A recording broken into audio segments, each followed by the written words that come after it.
Hello, Tyler Osby here, and back onto the theme of weekly updates from Paradise here. The lighting is absolutely terrible, so I wanted to thank Bora Bora for that. Obviously, shooting from underneath a grass hut isn't necessarily the most efficient way to do things. But anyway, we're enjoying our honeymoon and kind of winding down, actually, as we get ready to head back to Des Moines. And as I record this, it's a long time ago from March, but the weather in Iowa as I record this is very cold. We've been getting a lot of snow while we've been gone, which has been great success. We're really happy about.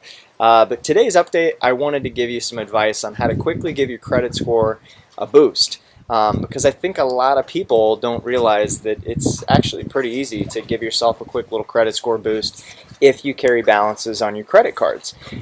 The way that you can go about doing this is, first of all, you got to understand how it works, credit scoring that is.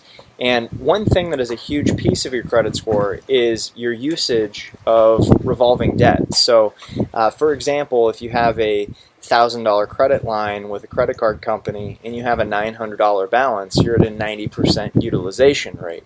And ultimately, you want to keep those utilization rates as low as possible. The best case scenario is 30% or less. So in that $1,000 credit line example, $300 would be that 30% magic number. But one thing that a lot of people struggle with is if they can't pay down their balances, their utilization rates are generally pretty high. And sometimes credit card companies will actually cut their credit card limit even when they haven't maxed out the balance, and that'll really kill their credit score. I've seen people see as big of an impact as 70 points just based on that utilization rate when it comes to their credit score.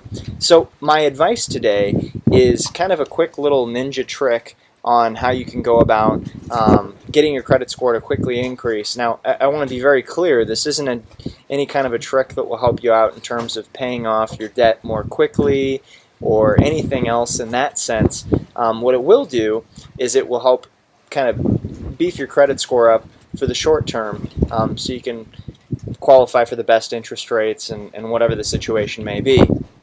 So my advice is you call your credit card companies, and by calling your credit card companies, you can ask for a higher limit. Now, here's the key. Once you start doing this, if you do it with all of your credit card companies, you may be successful in your first or maybe even your second attempt, but after that, you're going to hit a brick wall. And the reason why is because all of your other credit card companies are going to see on your credit report when they pull it that you've had inquiries. And those inquiries show that you're out there and you're about to go rack up a bunch of new debt. Now, although that's not the case in this situation, think of it from the credit card company's perspective.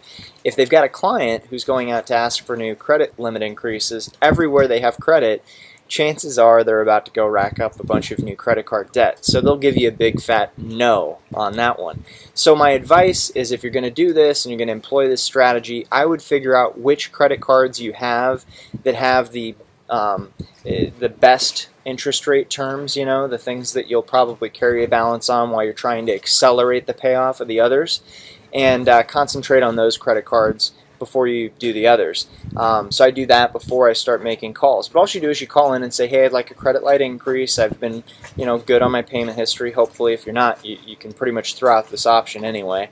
But once you get that credit line increase, you'll see a significant improvement on your credit score and just continue to pay down those balances you normally would. But this is a very quick way to give yourself an edge when it comes to credit score, and it's helped a lot of my clients raise their credit scores on very short notice, and it's a strategy that has through and through always been a good idea. So check it out. Remember, credit utilization has a huge impact on your credit score, so if you're a person who is like me, who places a lot of expenses on your credit card because of the reward points and then pays it off at the end of the month, it's important to figure out, and this is kind of a separate tip just to kind of help bridge the gap, it's important to find out when your credit card companies report that information to the credit bureau, because chances are, let's give you an example, let's say January, why January?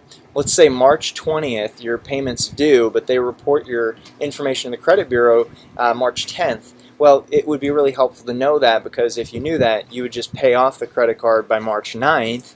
So by the time they report it to the credit bureau, it shows a zero balance as opposed to what could probably be a pretty high balance.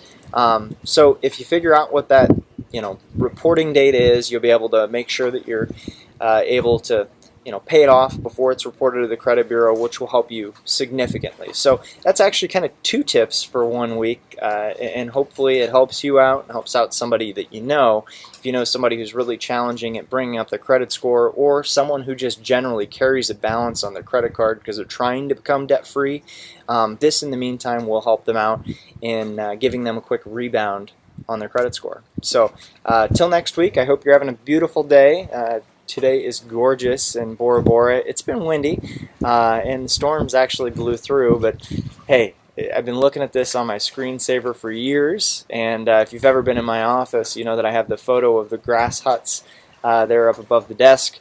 It's also Bora Bora, Tahiti. So kind of a dream come true, and glad to share it with you. So as always, you're always a part of the success, and as much as I can help contribute back with these weekly updates, I do. So again, I apologize for the lack of lighting. There are no lights inside this place in terms of this hut that I'm shooting from, but hopefully you get the point. So talk with you next week, and thanks again for tuning in.